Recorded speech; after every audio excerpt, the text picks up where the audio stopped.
Primeiramente, agradeço a oportunidade para estar na Ordem dos Advogados do Brasil, Seção São Paulo, para que possamos estar abordando um tema extremamente atual, não é?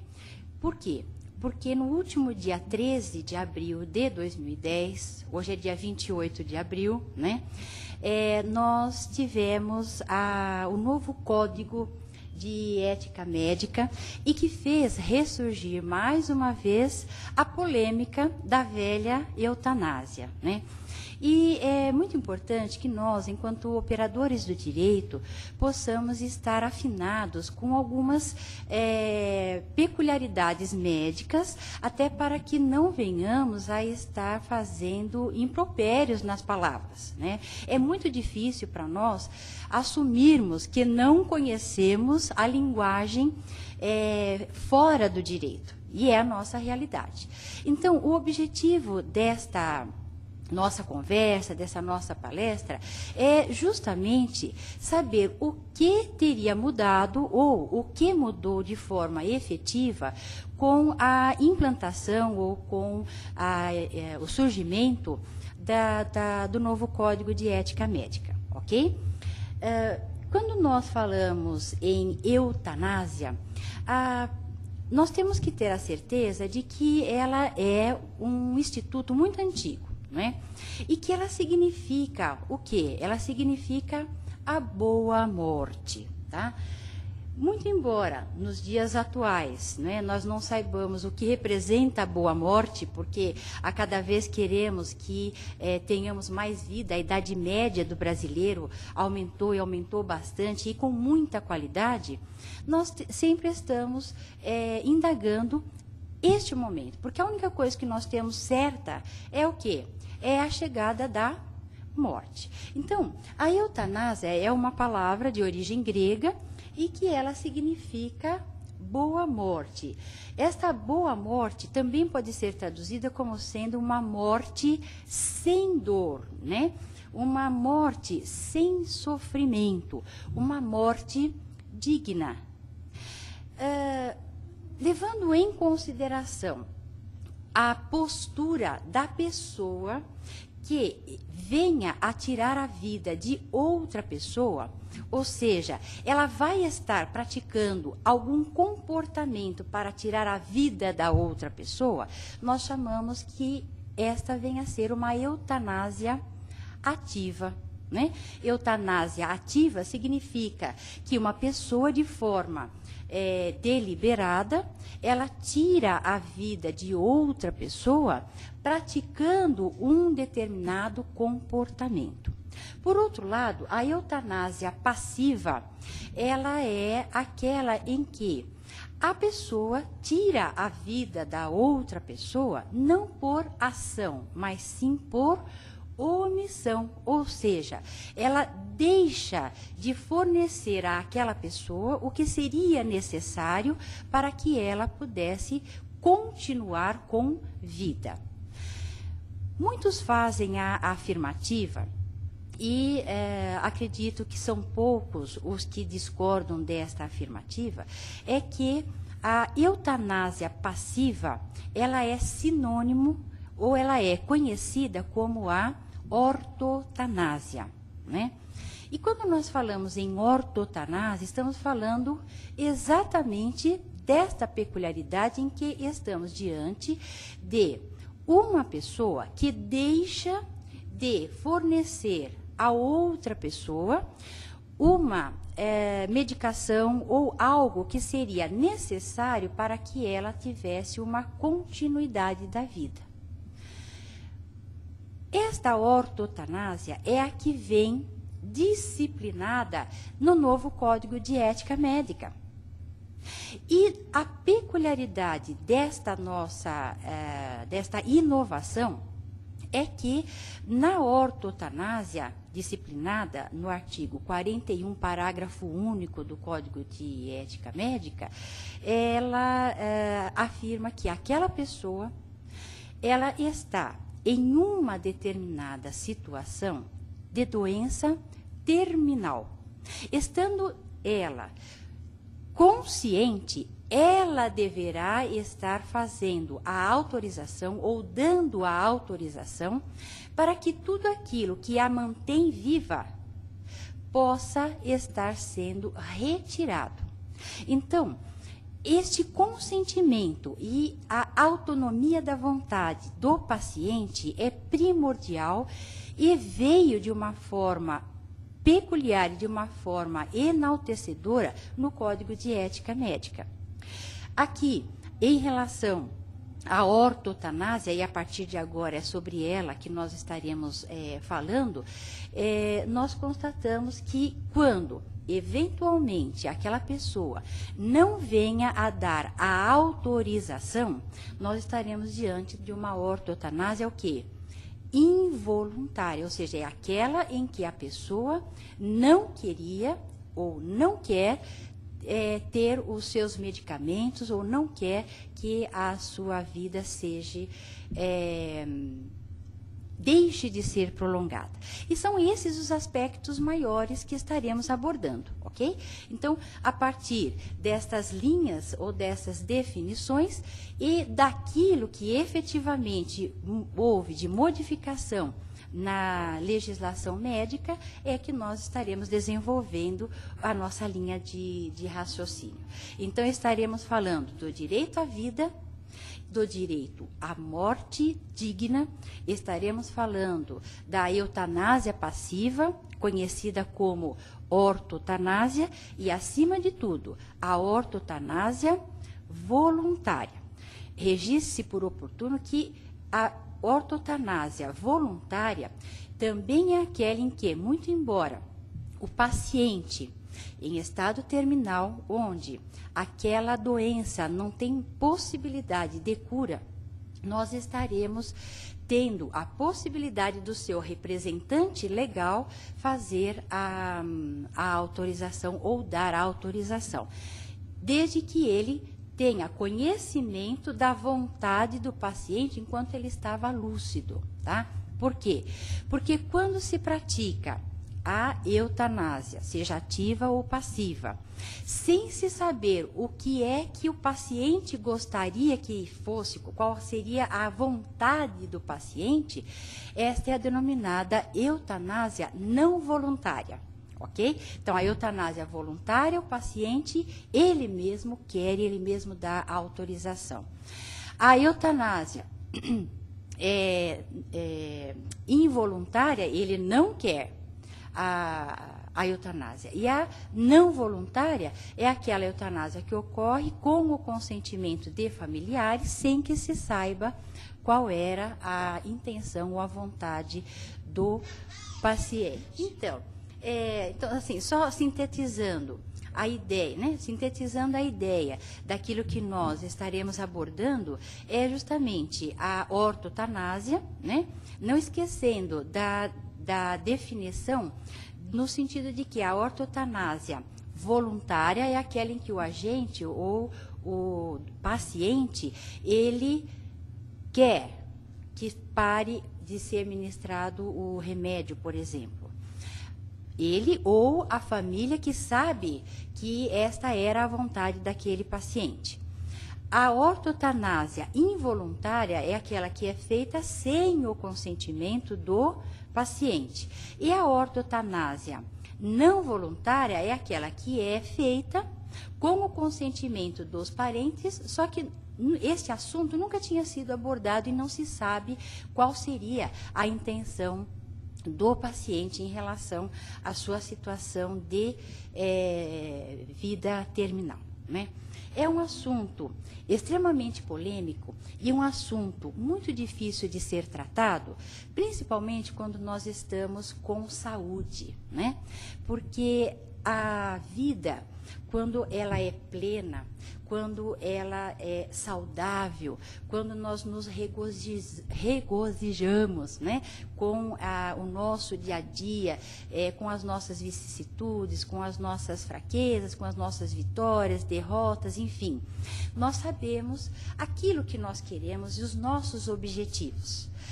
Agora, quando nós estamos falando de uma determinada pessoa, e que esta pessoa, ela possui uma doença incurável.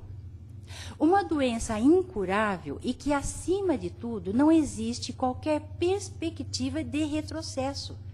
E o que é pior, todo o medicamento e toda a tecnologia existente nos dias de hoje não trazem nenhuma alternativa, nenhuma solução, nenhuma perspectiva para aquela pessoa. É disso que nós estamos falando. E é disso que o Código de Ética Médica trata, ok? Nós não podemos confundir esta peculiaridade com o suicídio assistido ou com a distanásia. Quando nós falamos em suicídio assistido, significa dizer que aquela pessoa, de alguma forma, que pretende tirar a própria vida, por alguma peculiaridade, ela não consegue fazer isso sozinha. Então, ela pede a ajuda, ela pede o auxílio para alguém. Quando nós falamos pede a ajuda ou pede o auxílio para alguém, este alguém, ele proporciona um meio para que aquela pessoa, ela mesma, possa tirar a própria vida, né? Quando falamos em distanásia, veja, de distância, de alongamento, de prolongamento, significa dizer que a vida, ela vai ser prolongada de uma forma exagerada, onde nós estaríamos prolongando o momento da morte.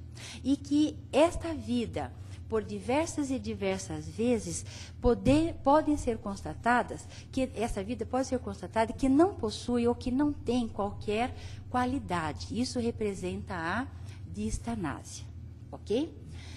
O novo Código de Ética, em seu artigo 41, ele trata de uma palavra, de uma frase, que determina ao médico os cuidados paliativos. Isso é importante por quê? Porque palium, né? Palium significa manto, significa proteção, significa um acolhimento. Acolhimento do quê? O acolhimento de quem? Manto para quem? Para aquela pessoa, para aquele doente que está em situação terminal. Então, na ortotanásia, o paciente, de forma livre e sem qualquer coação, poderá estar solicitando ao médico ou poderá estar consentindo que aquele médico deixe de tomar as providências cabíveis para a distanásia, ou seja, para o prolongamento, para o sofrimento daquela peculiaridade, daquela situação, daquela doença. Ok?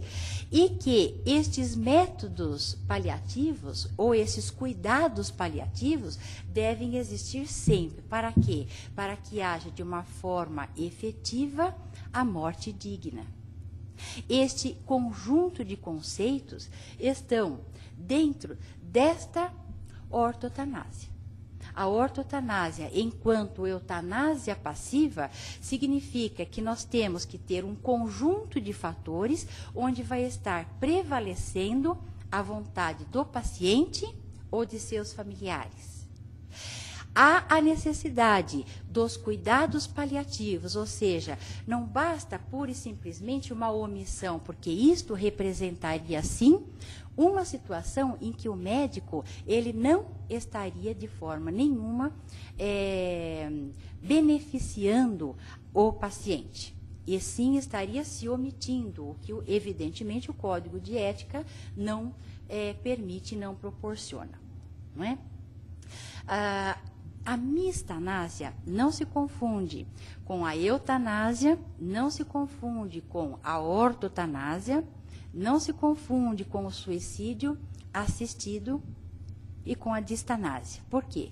A mistanásia significa aquilo que nós, no nosso cotidiano, verificamos quando aquelas filas imensas dentro do sistema de saúde, as pessoas acabam morrendo por falta de estrutura, não estou dizendo de assistência médica, que aquela pessoa física não está dando o atendimento necessário. Estou dizendo em relação à estrutura que o próprio Estado deixa de fornecer para as pessoas que possuem a carência, que são hipossuficientes, que não têm condições financeiras para poder arcar com um convênio. Então, quando falamos em mistanásia, veja, miséria, né? Nós estamos fazendo a afirmativa de que nós estamos dentro de um país onde centenas e centenas de pessoas morrem em razão da falta de atendimento. E por quê? Por conta do médico que não dá assistência, em hipótese nenhuma. É por conta de uma estrutura falha, por conta do descaso que é dado a todo o aparato médico, aquilo que é necessário. Aliás, dentro do Código de Ética Médica, diz que o médico, ele tem direito a uma estrutura digna para que ele, médico, possa dar ao seu paciente um atendimento digno. Então, é muito comum nos dias de hoje nós invertermos as situações, nós fazermos com que os valores sejam deturpados ou que haja uma inversão de valores. E por quê? Porque muitas e muitas vezes o médico que está ali sozinho, né, horas e horas, noites e noites, sem dormir, por quê? Porque não teve condições estruturais para poder estar dando a atenção para a sua saúde, né? Ele é que é escorraçado, ele que vem a ser a pessoa responsável pelo mau atendimento, quando na verdade estamos falando sim desta situação de descaso estatal e que gera a mistanásia. Ou seja, a mistanásia é aquela morte miserável, é aquela morte antes do tempo, é aquela morte em que, se tivéssemos uma estrutura dentro do nosso Brasil, nós, na área da saúde, nós não teríamos estas evitáveis mortes, ok? Então, vejam que é algo que nós podemos e nós devemos estar vigiando. E existem autoridades para que possam estar cuidando da saúde médica, da saúde da população, né? Dessa situação. E nesse conjunto, nós não poderíamos deixar de abordar o quê? O direito à vida. A vida humana representa um direito fundamental. A nossa Constituição Federal, quando trata lá em seu artigo 5º da vida, ela fala que a vida é algo que? É algo primordial. É algo, aliás, que nós não podemos ter nada se não tivermos vida. Nós só passamos a ter personalidade a partir do quê? Do nascimento com vida. E antes disso, nós temos todos os direitos do nascituro.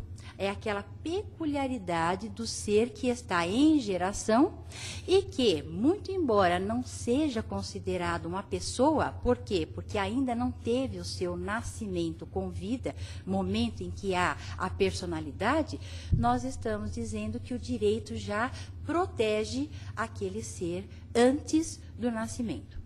E, dentro do ordenamento jurídico, nós temos a proteção da vida no Código Penal. Dentro do Código Penal, a estrutura do título 1, que começa na parte especial, artigo 121, está lá, matar alguém, né? Ou seja, o homicídio, infanticídio, ou seja, a mãe matar o próprio filho logo após o parto, durante o parto, logo após, em estado puerperal, né? Nós estamos diante do aborto, ou seja, a interrupção da gravidez, e estamos diante da participação no suicídio. Daí a importância de nós verificarmos que, dos conceitos que foram dados, se nós falarmos em eutanásia propriamente dita, que é a eutanásia ativa, né? Ou seja, a pessoa praticar um comportamento que vai tirar a vida da outra pessoa, isso representa homicídio. muito embora possamos fazer a afirmativa de que é um homicídio privilegiado, quando estamos diante de uma determinada situação em que aquela pessoa, em razão de doença incurável, tem muito sofrimento. Nós estaríamos diante do quê? Do relevante valor moral, né? Aliás, quando falamos da eutanásia, nós temos que no ordenamento jurídico hoje, ela não é disciplinada. Nós temos alguns projetos de reforma ao nosso Código Penal e um deles faz um acréscimo no parágrafo 3º e no parágrafo 4º do artigo 121, disciplinando a eutanásia e disciplinando a ortotanásia, ok?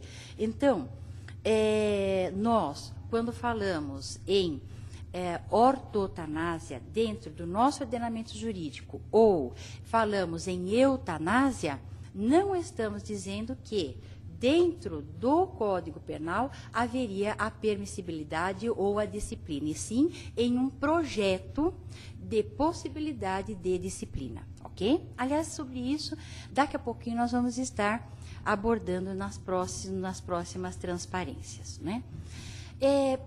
Em relação ao novo Código de Ética Médica, nós temos, a exemplo do Código de Ética do advogado, da advocacia, uma legislação em que ali representam todos os métodos, todos os comportamentos, todos os princípios basilares de conduta e de comportamento daquele profissional.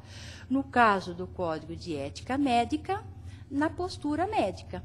Este preâmbulo do Código diz: o presente Código de Ética Médica contém as normas que devem ser seguidas pelos médicos no exercício de sua profissão, inclusive no exercício de atividades relativas ao ensino, à pesquisa e à administração de serviços de saúde, bem como no exercício de quaisquer outras atividades em que se utilize o conhecimento advindo do estudo da medicina, ok? Então, a postura médica, ela é regida por este código, assim como a nossa postura é regida pelo nosso Código de Ética.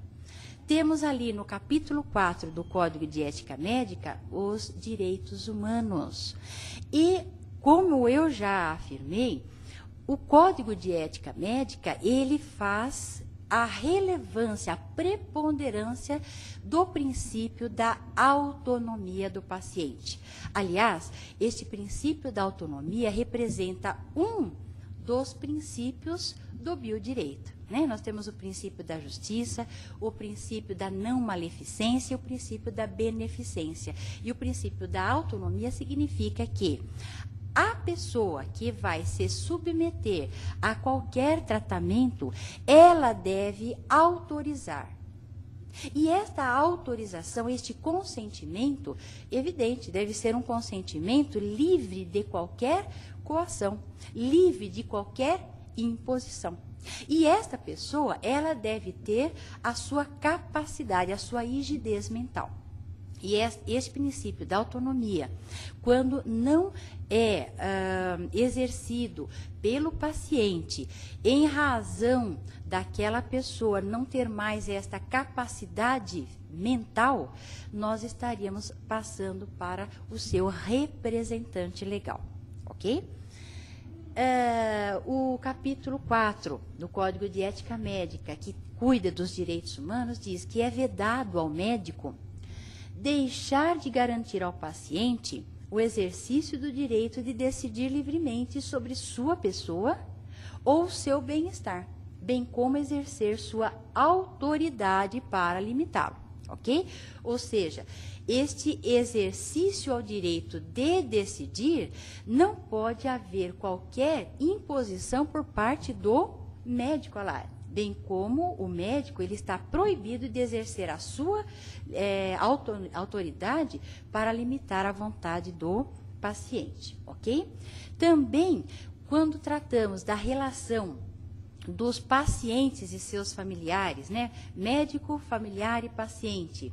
Ali existe outras duas proibições e que estão diretamente relacionadas ao princípio da autonomia. É vedado ao médico desrespeitar o direito do paciente ou de seu representante legal de decidir livremente sobre a execução de práticas diagnósticas ou terapêuticas, salvo em caso de iminente risco de vida. Ok? Aqui, é risco de morte, né? Risco de morte. Risco de vida seria bom nós termos mais vida, né? Risco de morte. O artigo 41 diz que é vedado ao médico abreviar a vida do paciente, ainda que a pedido deste ou de seu representante legal. Então, observe que este caput, a cabeça do artigo 41, faz a afirmativa de que a eutanásia, propriamente dita, ela é proibida pelo médico. Então, quando eu disse lá no começo que é muito importante que nós, operadores do direito, tenhamos um domínio a respeito da linguagem médica, é exatamente isso. Porque qual é a afirmativa que nós estamos ouvindo de algumas, até autoridades, por que não?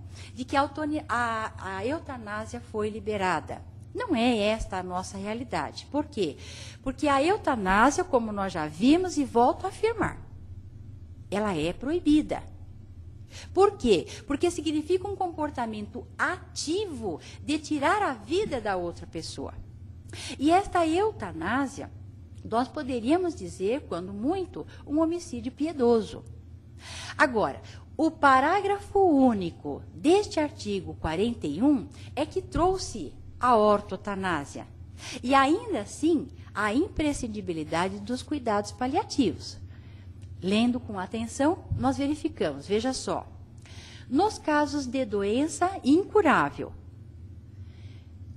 no caso de doença incurável e terminal, deve o médico oferecer todos os cuidados paliativos disponíveis, sem empreender ações diagnósticas ou terapêuticas inúteis ou obstinadas. O que significa essa parte? Significa que a distanásia não deve ser exercida pelo médico, ou seja, fazer um prolongamento do momento da morte de forma desnecessária, de forma inútil, de forma a levar aquela pessoa a padecer, a não ter vida digna. E, dando continuidade no parágrafo único do artigo 41, é feita a afirmativa de que o médico deve levar sempre em consideração a vontade expressa do paciente ou, na sua impossibilidade, a de seu representante legal. Então, é disso que nós estamos falando, da ortotanásia. Ou seja, a partir do momento em que houver um paciente em doença terminal, incurável, dando a esta pessoa aquele manto protetor com a tecnologia existente nos dias de hoje, o médico, autorizado pelo paciente ou pelo seu representante legal, poderá deixar de tomar ou de ter condutas que vá gerar um sofrimento maior, ou seja, que vá fazer com que ocorra a distanásia. Tudo bem? Aqui, quando nós falamos no nosso ordenamento jurídico, nós dizemos que a Constituição Federal, em seu artigo 1º, diz que nós temos como a base do nosso Estado democrático, nosso Estado de direito, Estado democrático de direito, qual é a base principal? A dignidade da pessoa humana. Esta dignidade, este respeito a uma vida digna e a uma morte digna, representam situações que vão trazer à pessoa esta dignidade. O Código Penal não faz qualquer referência, quer à eutanásia, quer à ortotanásia. Temos, sim, parágrafo 3º e parágrafo 4º de um projeto de lei em que o artigo 121 passa a disciplinar a eutanásia, mas que configura crime. Este parágrafo 3º do artigo 121 diz assim, olha, se o autor do crime é cônjuge, companheiro, ascendente e descendente, irmão ou pessoa ligada por estreitos laços de afeição à vítima, e agiu por compaixão, a pedido desta, imputável e maior de 18 anos, para abreviar-lhe sofrimento físico insuportável, em razão de doença grave e em estado terminal devidamente diagnosticados, haverá uma pena privativa de liberdade de 2 a 5 anos. Ou seja, hoje, quando peculiaridades como esta ocorrem, o que é que nós temos? O homicídio privilegiado, que é o parágrafo 1º do artigo 121, relevante valor moral, mas que vem explicitado neste projeto, parágrafo 3º. Agora, a ortotanásia, ela vem com todas as letras, fazendo-se afirmativa de que não há crime quando alguém deixar de manter a vida de alguém por meio artificial, se previamente atestada por 2 médicos, a morte como iminente e inevitável, e desde que haja consentimento do doente, ou na impossibilidade de ascendente, descendente, cônjuge ou irmão. Ou seja, aqui, neste projeto, a ortotanásia, ela é considerada uma causa excludente da ilicitude, na medida em que deixa de considerar crime o comportamento realizado nestas peculiaridades. Já na medicina, o que é que nós temos? O juramento de Hipócrates. Hipócrates, nós consideramos que lá, todas as vezes em que um médico ele é formado, o estudante, né? Ele é formado, ele faz o juramento. Assim como nós, operadores do direito, fazemos o nosso juramento, o juramento de Hipócrates é feito pelo médico ao se formar. E lá diz, ele jura que estará cumprindo, né? O quê? Cumprirei este juramento e declaração escrita. Não darei nenhuma droga letal a ninguém, mesmo que me peça. Ou seja, o médico, ele jura não tirar a vida de ninguém de forma ativa, ou seja, a eutanásia, ele jura não realizar. E ele afirma, ele jura que vai se abster de alguma má ação ou corrupção voluntária, ou seja, a má ação. Nesse sentido, a má ação significa um comportamento que ele vai estar realizando e que vai prejudicar o principal foco dos seus vários e vários anos de estudo, que é o quê? Que é a dignidade da saúde daquela pessoa, a preservação daquela integridade física, né? Aqui dentro deste conjunto, resta apenas saber se aquela pessoa, em uma determinada situação, ao final da vida, e é importante nós observarmos que não é só aquela pessoa velhinha, não é só aquele que já está com 80, 90 anos de idade com uma doença incurável. Nós temos também bebês que nascem com doenças incuráveis. Nós temos jovens acometidos de AIDS. Nós temos algumas situações em que não é só aquele que viveu muito.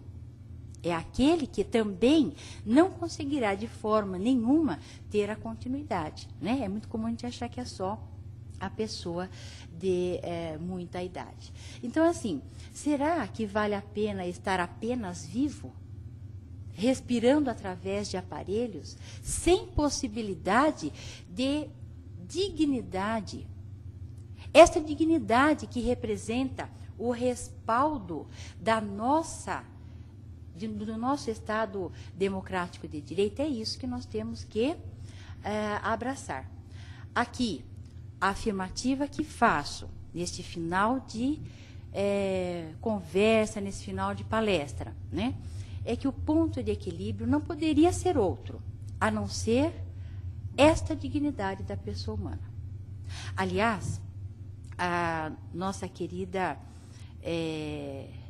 Maria Garcia, em seu livro, ela faz uma afirmativa, que, aliás, eu copio.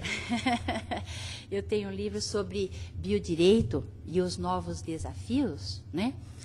Onde faço muitos conceitos a respeito de assuntos polêmicos. Retrato aqui os princípios do biodireito, principalmente o princípio da autonomia da vontade, como aqui já discorri. E a nossa querida Maria Garcia fala que a dignidade da pessoa é o núcleo essencial dos direitos humanos fundamentais, como possibilidade única de limite à ciência. Então, quando nós estamos falando de respeito à pessoa, Maria Garcia, em A Dignidade da Pessoa e o Limite da Ciência, ela faz esta afirmativa. E não poderia ser outro o meu entendimento desta minha mentora. Por quê? Porque este princípio maior, basilar do Estado Democrático de Direito, é aquele que representa a base para uma morte digna. Assim como queremos vida digna. Dentro deste contexto, eu agradeço a atenção de todos, a atenção de todas, e principalmente ao nosso querido Humberto D'Urso, que de forma exemplar encabeça o Departamento de Cultura da Ordem dos Advogados do Brasil, aqui na seção de São Paulo, e a minha querida Ordem dos Advogados do Brasil, lá na 24ª subseção de Sorocaba, onde faço a minha advocacia, onde eu moro, né? A Universidade Paulista, que me proporciona os momentos para estudos, para me aprimorar, uma universidade avante do seu tempo, que já possui no seu conteúdo programático essa disciplina de biodireito, onde em Sorocaba eu faço atuo, né, na cadeira como titular. E deixo o meu e-mail e deixo também o meu telefone, para que, se você tiver interesse nestas transparências, ou se você estiver desenvolvendo alguma ideia, ou alguma correção que você queira fazer em face daquilo que nós falamos, né, eu fico inteiramente à disposição. Agradeço e deixo um forte abraço a todos os funcionários desta ordem, que de forma tão carinhosa me recebeu nesta tarde, ok? E que foram os meus assistentes, né? Para que vocês, internautas, possam estar usufruindo desta inovação, que certamente estarão aí aprimorando os conhecimentos e as ideias colocadas aqui. Um forte abraço a todos. Obrigada.